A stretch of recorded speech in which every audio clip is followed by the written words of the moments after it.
For our next story, we are covering a situation that has arrived where a Portland police officer denied a person the right to film an ongoing police action, not because of any situation, but just because they felt like it. The police officer made up a crime that doesn't exist. They said this is illegal. It wasn't illegal. And so there has been a hearing regarding this. And so we're going to read a little bit about how this police officer has been punished for making up a crime that didn't exist in order to deny a person of a civil liberty, namely the right to film a police officer. Now, spoiler alert, the penalty was not very high, but we're going to read it anyway. A citizen panel Wednesday night voted 7-0 to sustain a complaint that Portland police sergeant violated the Bureau's police policy on truthfulness by lying about a law in order to get a protester to stop filming him. The Citizen Review Committee directly challenges the not sustained ruling by the supervisor. So the police initially found there was no problem. A Citizen Review Committee said, no, there's a problem here. So the police, when investigating themselves, found no issue. No issue. So again, maybe the police shouldn't always be investigating themselves, might be a conclusion one could draw. The committee's challenge will now go to the police chief for consideration. So it's now going back to the police in order for them to consider what to do about the citizens' views. I wonder having found it not be that big a deal in the first place, if they'll now think it's a big deal. Spoiler alert, they didn't.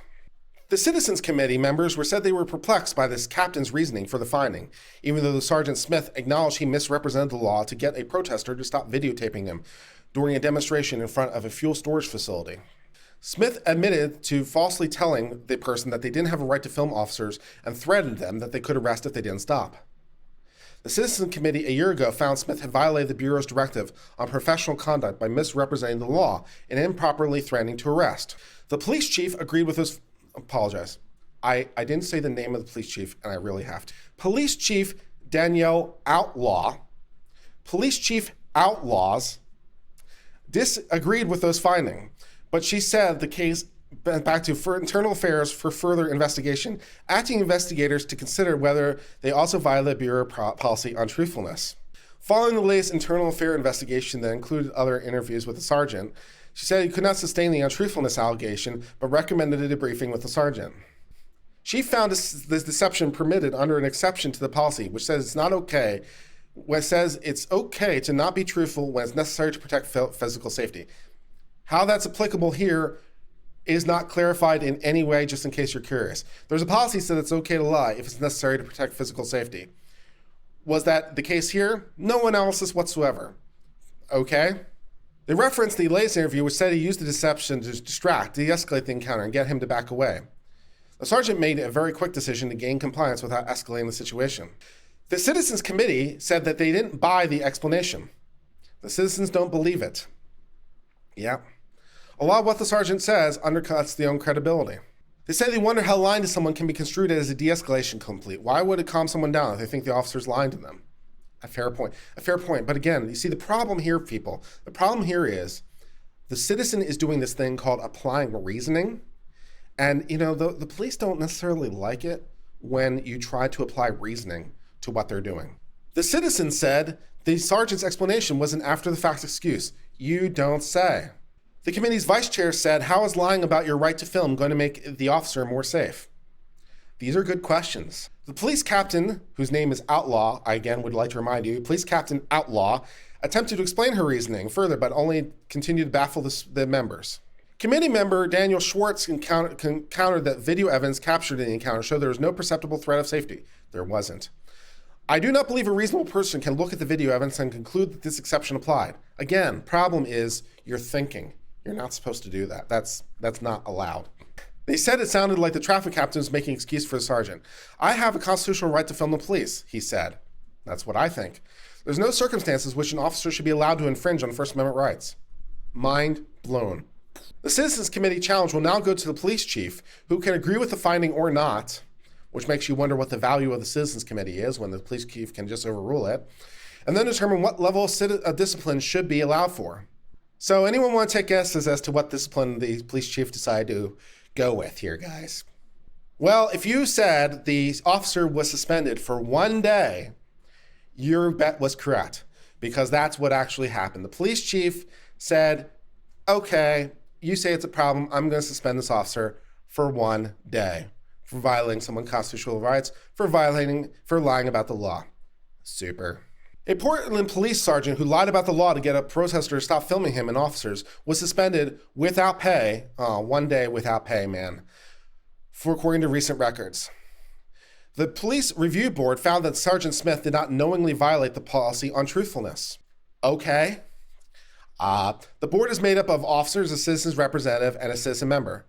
2 months later, the Citizens Review Committee voted 7-0 in a case involving. The committee is made up of members of the public. So the citizens say it's 7-0. Yeah, this is a violation. Police Chief Danielle Outlaw, her name is Outlaw, concluded the matter was a performance issue rather than a violation of the truthfulness directive, and that deserved a 1-day suspension. The police chief found Smith had inappropriately used deception, which is allowed in limited circumstances. Chief Outlaws determined that the employee was not truthful in their accounting of events and found the employee inappropriately applied the exception in the truthfulness directive. The sergeant acknowledged that he misrepresented the law to get them to stop videotaping the event. Smith admitted to falsely telling that they didn't have the right to film officers. The supervisor found Smith's deception was permitted under an exception to protect physical safety. Why was it necessary? No analysis, no problem.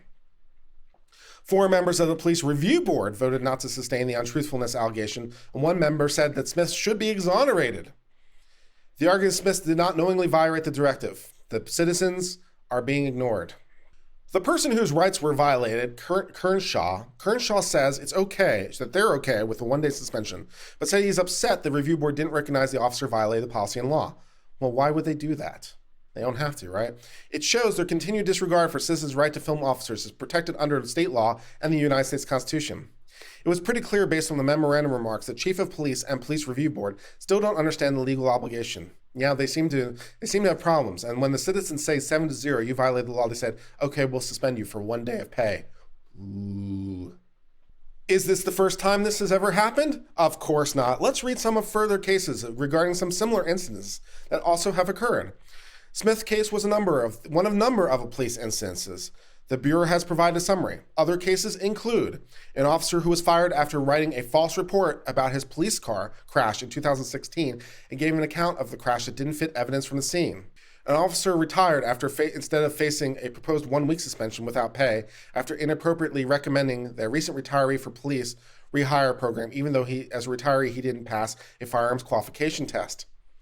That's, I'm sure, in no way important. Just the fact you can't fire a gun shouldn't preclude you from being a police officer, right? An officer suspended without pay for 2 weeks after spark testing. Nice. A taser stun gun on himself or herself in a public place where civilians were present. Well, at least he did it on himself, so there's that. A police supervisor is suspended for 1 week for singing the lyrics of an undisclosed song in front of members of another agency, using poor judgment and acting unprofessionally. I'm guessing the song lyrics were not particularly professional in some way.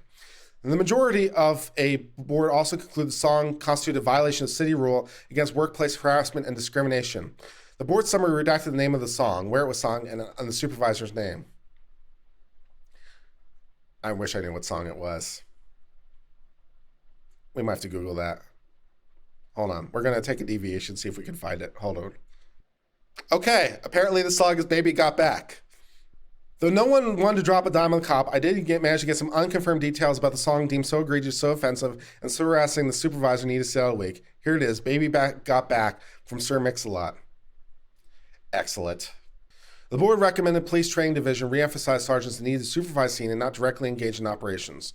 The board unanimously agreed that Borough should review its policy and consider releasing video evidence of police shootings. That would be helpful. The board found that officers assisting Portland State University in restraining a man who was believed to have been running in the streets and later died in the hospital. So that is the story of what happens if the police lie to you. First of all, the police will find that they did nothing wrong, and then when a group of citizens say, yes, they did do something wrong, they will suspend you for 1 whole day. I am sure we are all in deep mourning for this officer's 1 day of pay, and we as citizens are in no way concerned because justice was done, question mark, question mark, question mark. But that's all I have to say about that story.